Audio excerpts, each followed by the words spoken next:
할렐루야. 아멘. 요한계시록은 세 가지로 우리에게 준 목적이 있습니다. 그것은 고난당하는 하나님의 백성들을 향하여 위로와 소망을 주는 말씀입니다. 또 한 가지는 성경의 역사를 읽고 보면서 하나님의 백성들이 어떻게 미래를 준비하고 현재를 어떻게 살아야 할지를 가르쳐 주고 있습니다. 세 번째로는 우리에게 주는 메시지 중에 자칭 유대인이라 하는 이들을 잘 분별할 줄 알아야 하는 것입니다. 또 한 가지 계시록의 특징은 이 세상의 마지막 때는 어떤 일이 일어나는가에 대해서 우리에게 기록해 주셨습니다. 그러다 보니까 해석이 많이 분분합니다.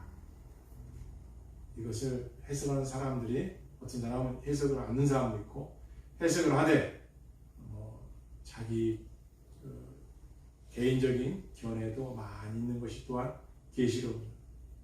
무엇보다도 이단들이 또 계시록을 함부로 해석하고 또 떠벌려서 많은 성도들을 미혹하게 하는 것이 또 계시록입니다. 특히 이 계시록은 전체 404절 가운데 278절이 구약 본문의 내용을 같이 사용하고 있습니다. 관련되어 있다는 구절입니다. 또한 병행구절 8장에서 11장, 12장, 14장까지는 반복되는 구절들이 많습니다. 그렇다면 이게 계시록은 어떻게 해석을 해야 되는가? 저도 여러 가지 책을 찾아도 봤고 미국이나 캐나다의 게시물을 통해서 또 책도 이렇게 공수받아서 읽어도 봤습니다. 보통 네 가지로 계시록을 해석할 수가 있습니다. 하나는 과거적 해석입니다. 티토 장군 때 로마에 의해 이미 다 멸망됐기 때문에 예루살렘이든 이스라엘 백성은 다 끝난 거다. 과거적 해석이죠. 이미 다 끝난 거다 그때 이렇게 말합니다. 왜 그러냐? AD 70년에 예루살렘을 멸망을 예언했고 또 그렇게 티토 장군에 의해서 멸망을 당했으니까 이 계시록은 로마의 제국의 멸망까지만 이야기한 것이다. 그런데 이것의 과거적 해석의 장점은 뭐냐? 이게 장점이죠. 역사적 관점에서 이거 봐야 된다는 거. 그렇죠? 우리가 성경을 읽는 것은 구약, 신약 전부 다 2000년 전의 신약 또 4000년 전에 또 1600년 동안 기록한 성경을 역사적 관점에서 우리가 또 보여줘요. 성경적인 맥이라든가 구원사적으로 또 언약사적으로도 볼 수 있는 안목을 우리가 가져야 되죠. 그렇잖아요. 난 본문만 딱 이렇게 띄워서 이것만 가지고 어떤 주제 설교라든가 또 이것만 가지고 내용에 대해서 이야기한다면 문맥에서 이탈됐을 경우는 또 흐름이 끊이잖아요. 그래서 역사적 관점에서 보는 것은 장점적인 것이 과거적 해석입니다. 단점이 있습니다. 그렇다면 계시록 후반부 20장, 21장, 20장 쭉 가면서 사탄의 왕국은 멸망을 당하는데 그건 어떻게 해석할 것이냐? 하나님 나라가 도래하는데 그것은 또 어떻게 할 것이냐? 천국의 모습도 가르쳐 주셨는데 이것은 과거로 다 끝내버린다면 그 본문을 어떻게 해석할 것이냐는 단점이 있습니다. 그래서 계시록은 묵시적인 것이다. 다시 말하면 이것은 사실 미래적인 것이고 그런 것들도 내용이 있기 때문에 이렇게 과거적 해석으로 이렇게 단절돼서 해석한다는 것은 조금 무리가 있습니다.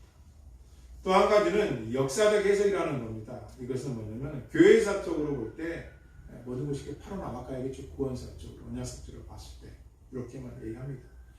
그러니까 다시 말하면 이 계시록이라는 것은 그냥 역사적 관점에서만 이렇게 해석하는 것이다. 이렇게 해석하는 자도 있습니다. 근데 중요한 것은 장점은 뭐냐? 하나님의 주권을 인정한다는 것이죠. 하나님께서 시작하셨고 하나님께서 종치는 그날까지 그분이 하신다는 것은 장점입니다.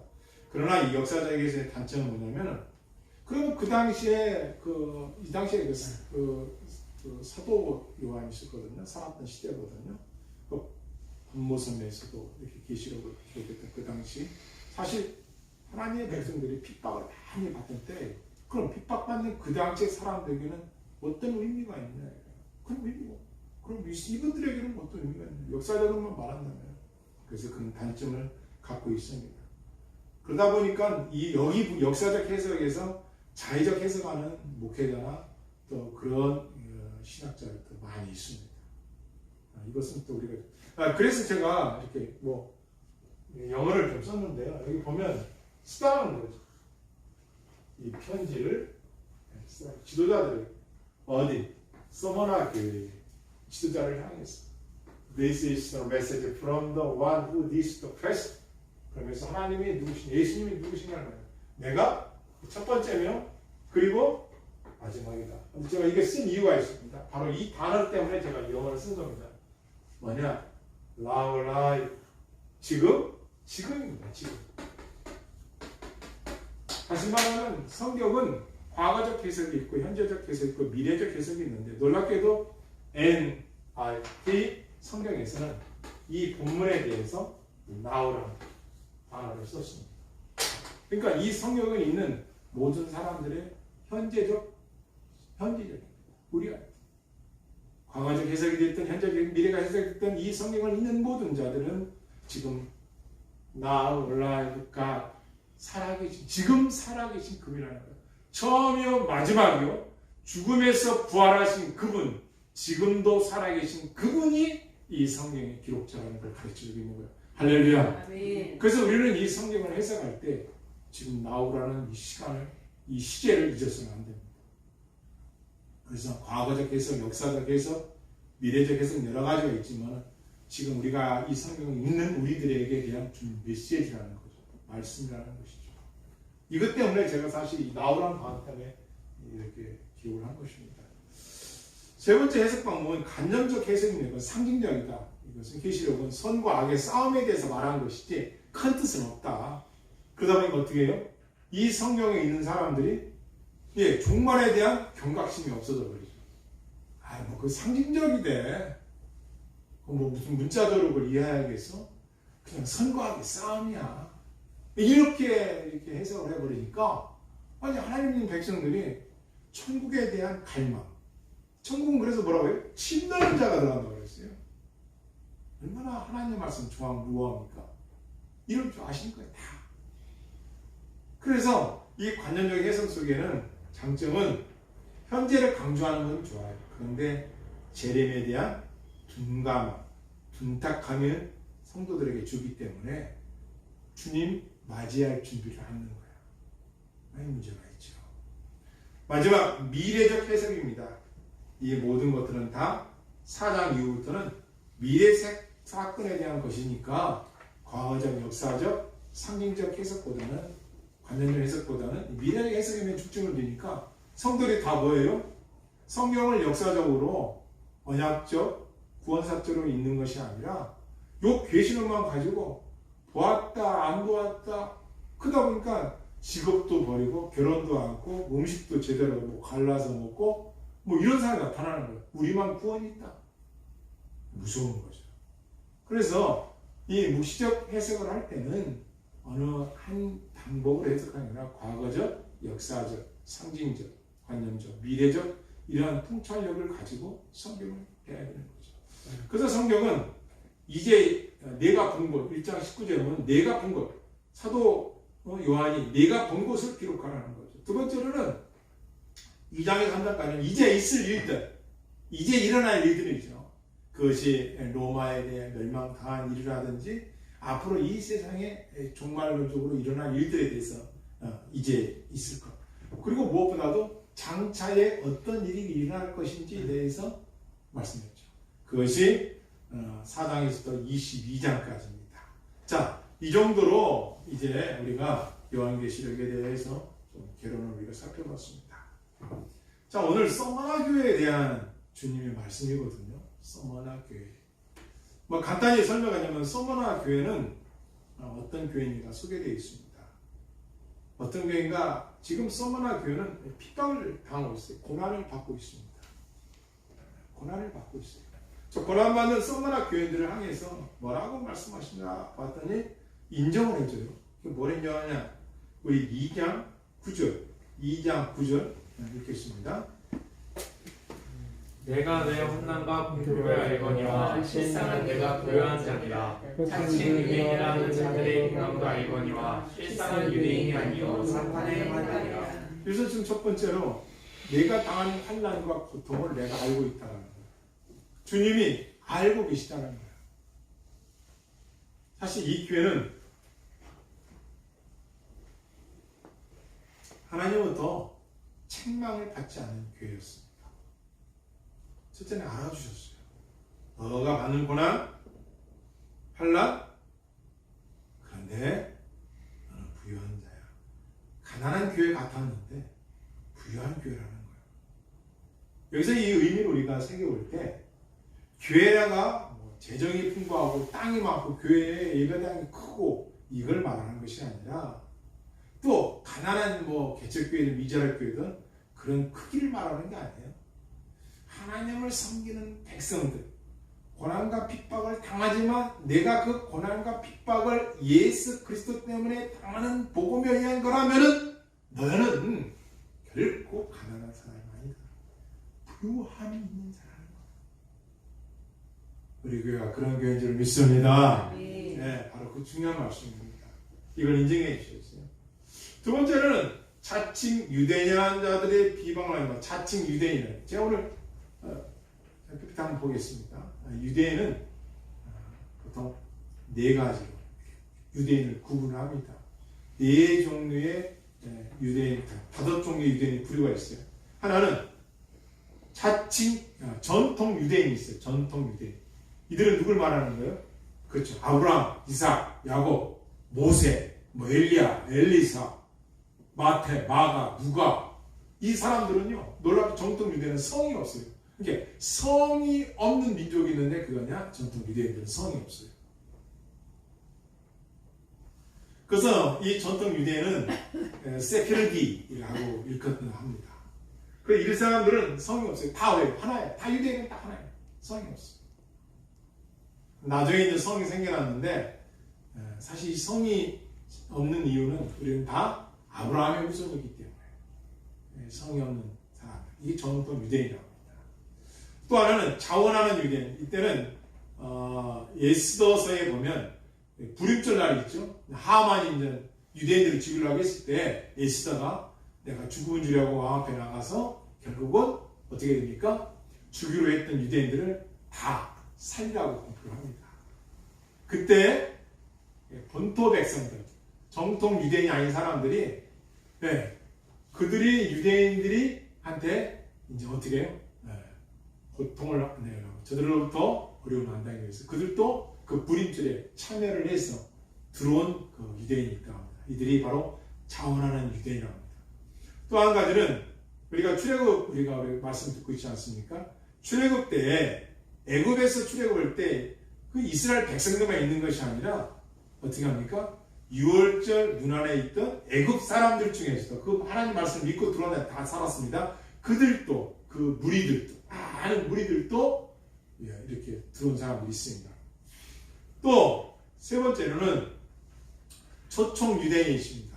이들은 누구냐? 미디아 광야에서 있을 때 그 이드로라고 모세의 장인, 당신은 내 눈이 되달라고 해서 광야길에 인도함 받고 들어온 사람입니다. 또 한 가지 로마서 2장 28절에 보니까 영적 유대인이 있어요. 무릇 표면적 유대인이 아니라 예수 그리스도를 믿는 그리스도 안에 한 형제들을 갖다가 이 영적 유대인이다. 이렇게도 로마서 사도가 표현합니다.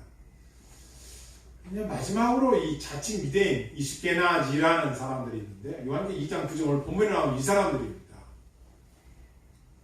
이 자칭 유대인 사람 사실 이들은요 현대에서 말할 때 이들은 공산주의를 가진 자들이라고 읽었습니다. 저는 사실 지금 유대인에 대해서 잘 몰라서 찾다 보니까 그 성막의 저자이신 강문호 목사님 말씀 중에 이 뜻한 내용을 제가 여기에 발췌해서 여러분한테 가르쳐드리고 있는데 그 자칭 유대인 사람입니다. 이게 성경은 이제 기준으로 해요. 사탄의 세상에 나와요. 그들은 전통 유대인이 아니라는 거죠. 그래서 오히려 이 시대에 우리가 아까 라우라는 제가 이 단어를 여기서 은혜를 입었는데요. 그렇지. 오늘 21세기를 살아가는 우리들에게 자칭 유대인한 자들이, 그죠? 기독교에 대하여, 각 나라에 대하여, 각 민족에 대하여 어떻게 그들이 하고 있는가. 로스왈드가라든가, 그리고 미국의 키신저라든가, 이런 사람들이 다 바로 이런 자칭 20개나지 속한 부류들. 자, 이제 이 정도 우리가 이제 본문을 살펴보는데, 그런데 왜 뭘 말씀하시기 위해서 이렇게 자칭 유대인한 사람들의 너희가 속지 마라. 그들은 사탄의 해당이라고 가르쳐 주셨어요, 주님이. 왜 그랬을까요? 왜 그랬을까?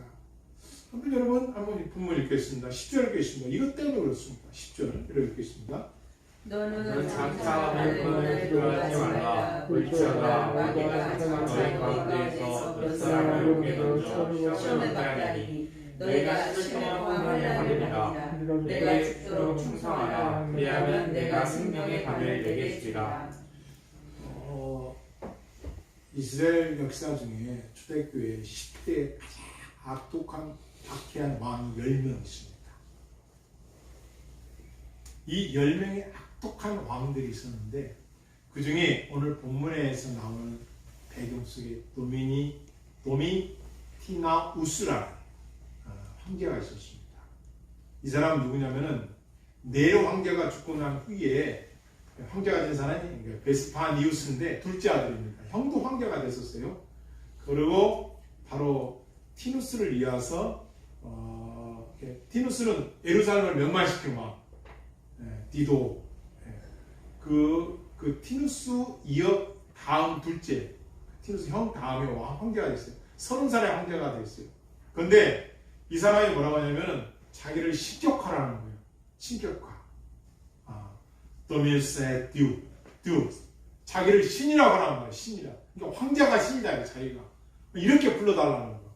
그래서 온 자기가 통치하는 나라의 모든 사람들을 황제의 이름으로 하나 가져요. 황제. 내가 신이라는 거예요. 자기가 신이라는 거예요. 무슨 말이죠?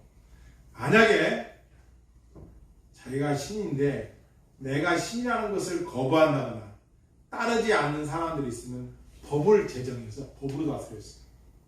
죽이기도 했습니다. 그러니까 황제가 신이에요. 그런데 이 황제가 신이라는 것을 거부하거나 한 사람들은 어떻게 해요? 그들을 갖다가 뭘 하냐? 고백해봐라. 만인 앞에서 내가 황제가 신이요? 안 보이는 신이 신이요. 내가 신이지. 인정하는 사람. 이 사람이 바로 도미티아우누스라는 황제입니다. AD 51년부터 96년까지 이 사람이 통치를 했는데요. 아주 악독한 황제 중에 황제였습니다. 그리고 특히 이들은 기독교인들을 핍박을 했습니다. 이 당시에 활동했던 사도가 바로 예배소에서 사역한 사도 요한입니다. 결국 사도 요한이 반모선언으로 유배를 갔죠. 근데 그 내용을 기독교 역사를 찾아보니까 이렇게 됩니다. 자기 이 도미티나우스의 집안 중에서 왕실이죠. 그 왕실 중에서 예수 그리스도를 믿은 자가 있었습니다. 그게 자기가 그 양자 누나의 딸 폴레비아 부부가 있을 때 두 아들이 있었는데 그 아들들을 자기 양자로 받아들였단 말이에요. 그런데 그 폴라비아는 누나가 예수 그리스도를 믿어요. 그래서 이 황제가 그 폴라비아에서 자기 누나의 매형이죠. 죽여버려요. 그리고 애들을 다 보내버려요. 유배시켜버려요. 그냥 악독한 왕이었습니다.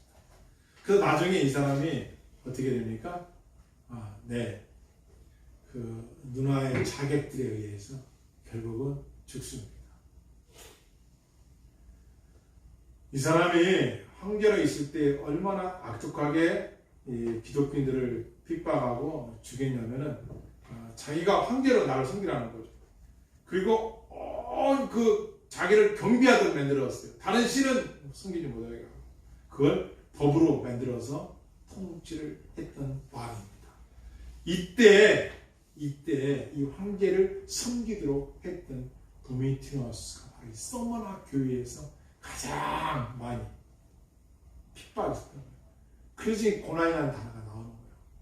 너희 그 고난 내가 알고 있다. 근데 그 고난 피할 길이 있는 게 아니다. 내가 너한테 피할 고난을 내가 이렇게 없애주는 게 아니다. 고난을 견뎌내라. 뭐가 있습니까? 따라서 하나님께서 준비해 놓으신 상급이 있다. 그래서 그 생명의 멸류관이라는 거예요. 오늘날 성도들이 갈수록 어려운 일을 많이 당합니다. 국가에서 세계적으로. 그렇죠. 우리가 지금 신앙의 자유가 있는 것 같습니까? 야, 예배 몇 명이 드려라. 그렇잖아요. 오늘날 now 언제는 예배를 드리고 언제는 아니 이런 일이 언제 있었습니까?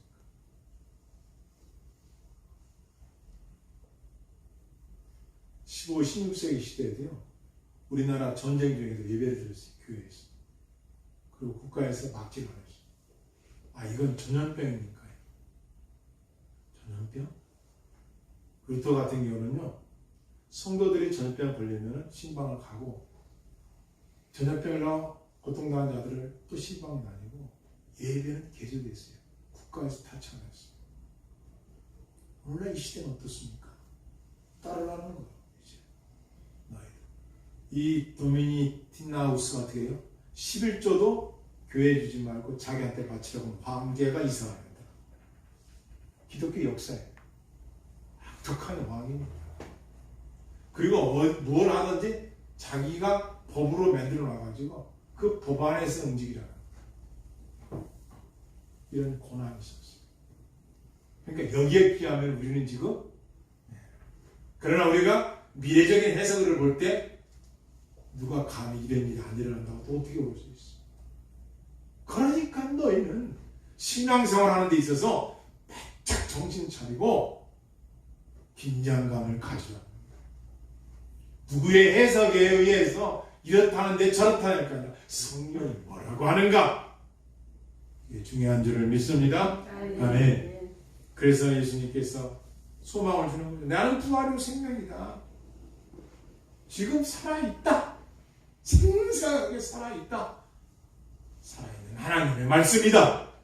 이걸 가르치고 있는 것이에요. 따라했습니다. 고난을 이기는 것은 충성입니다. 그 말씀 드린 우리 기록을 때 어떻게 해야 됩니까? 충성을 하라.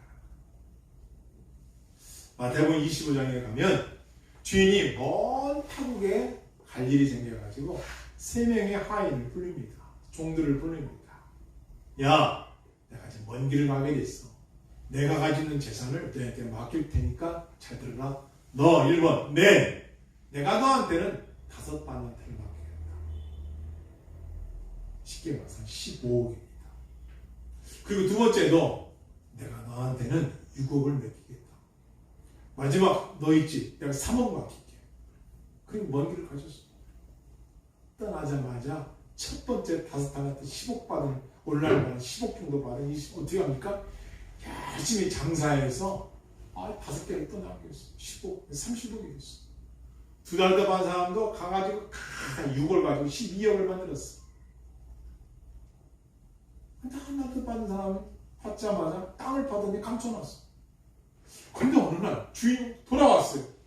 야, 결산하자. 5달란트 너 어떻게 했니? 예, 주인님. 저를 믿고 저를 충성되게 여기서 맡겨주셨기 때문에 장사를 해서 5달란트 맡겼습니다. 착하고 충성인 종아, 너는 나의 기쁨에 동참하라. 감사합니다. 2달란트. 저도 2달란트 가지고 장사를 해서 2달란트 남겼습니다. 착하고 충성되고 너도 나의 기쁨이야. 자, 마지막 1달란트 어떻게 했냐? 예, 저는 땅에 묻어뒀습니다. 왜? 주인 당신은 심지도 않고 거두는 사람이고 해치지 않고도 모으는 사람, 아주 인색하고 아주 악한 사람 아닙니까? 그래서 1달란트 잊어먹지 않으려고 그냥 땅에 묻어뒀다가 그냥 꺼냈습니다. 야, 네가 나를 알기를 그렇게 알았느냐? 야, 그렇다면 너 은행에 넣었다가 또 한 달란트 묻어놨으면 그게 누구 것이 되겠냐. 그런데 너는 지금 안 남기고 땅에 묻어놨어? 본문에 보면 뭡니까? 이렇게 돼 있어요. 핑계를 대는 거야. 지가 게을러서 안 남겨놓고서는 핑계를 대는 거야. 물론 여러 가지 해석이 있겠지만 왜 나는 5달러 안 주고 한 달러 줬냐? 누구 2달러 한 달러 줬냐? 비교의식이 있을 수도 있겠어요. 그러나 성경 본문을 정확히 문맥을 보면 핑계를 대는 거야. 누가 충성되고 누가 거짓됩니까? 충성된 자는 맡겨주신 분을 믿고 나를 그렇게 인정해줬다는 것 때문에 열심히 하는, 환경이 어땠든 전염병이 어떻든 물질이 어땠든 세상이 어땠든 누가 뭐라 하든 하나님을 믿는 믿음 안에서 변질되지 아니하고 더 뜨겁고 더 열심히 내어 신앙생활을 지켜나갈 줄을 믿습니다. 게으른 사람은 누구냐? 핑계대는 사람. 이 사람은 핑계하면 그게 그 사람의 삶이 되어버렸어요. 책임의식이 없어. 아니 주인이 성경 본문은 뭐 이렇게 돼요. 네가 5달란트를 맡겨줄 만한 게 나한테 맡길 거란 말이에요. 너는 1달란트는 맡겼어도 할 수 있는 거니까 맡겨줄 거란 말이에요. 이 세상에 태어난 우리 무엇도 다 사명이 있어요. 돈이 있니 없니, 건강이 있니 없니, 환경이 좋니 나쁘니 다 핑계예요. 여러분과 나를 성도로 불러주셨어요. 하나님의 백성으로 인정해 주셨단 말이에요. 그 일에 감사해서 맡겨준 걸 하면 돼요. 찬양하는 자는 찬양으로, 말씀 선포자는 말씀 선포자로, 식당에서는 식당으로, 반주자는 반주자로 각자 맡겨진 일을 하면 되는 거예요. 방송실은 방송실. 그런데 뭡니까? 핑계를 대는 거예요. 그래서 주인이 뭐라고 하냐? 이 악하고 게으른 종아, 두 단어예요. 악하다는 거예요. 여러분, 아니 게으른 게 뭐가 악하다? 게으름, 할 수 있는데 안 하는 거예요. 이건 게으름. 충분히 할 수 있어요. 안 하는 거예요. 악하다는 얘기는 뭐예요? 주인에 대해서 선하고 생각하는 거예요. 그래서 우리가 이 세상에서 피할 자는 피해야 됩니다. 악한 자는 피해야 됩니다. 게으른 자를 만나면 게을러집니다. 악한 자들과 어울리면 악해집니다. 그러나 하나님을 두려워하고 선한 양심을 가진 자를 만나면 그 사람이 벌써 말투가 달라, 행동이 달라져. 우리가 그 사람을 볼 때 지금 저 사람이 누굴 만나나, 저 사람이 어떤 상태이고 어떤 SNS 문자를 보내고 누구와 교제하는 거 딱 보면 알아요. 그 사람이 하나님 갖고 있는 그 안에서 향기가 있어. 하나님 은혜 받은 얘기를 하고 하나님 얘기를 하고 성경 말씀 얘기하고 그리스도의 은혜를 나눠. 그런데 세상에 가까운 사람은 탓에 주식이 어떠니, 중요하죠. 땅이 어떠니, 중요합니다. 살아가는데 무시하는 건 아니야. 그러나 그 안에 하나님의 은혜로 내가 이렇게 준비하고자 합니다. 하나님을 높이게 되어 있어. 할렐루야. 아멘. 우리는 그런 사람을 만나요. 멸망당하는 자들은 멸망받을 얘기야. 그래서 성경을 가르치는 거예요. 따라했습니다. 고통을 이기는 것도 고통을 이기는 것도 하나님에 대한 충성이다. 하나님에 대한 충성이다. 고통을 이기는 것은 충성이다. 충성. 자, 말씀의 결론을 맺겠습니다. 고통을 이겨야 될 이유가 뭐냐? 소망이 있다. 상급이 주어진다. 그리고 네가 당하는 그 고통을 내가 알고 있다. 알고 있다는 거예요. 그러면 너희가 그 고통 중에서 받는 고난 가운데서 승리하는 비결은 따라하겠습니다. 하나님의 말씀을 듣고 읽고 듣고 지키는 것이다. 지키는 것이다. 기도하시겠습니다.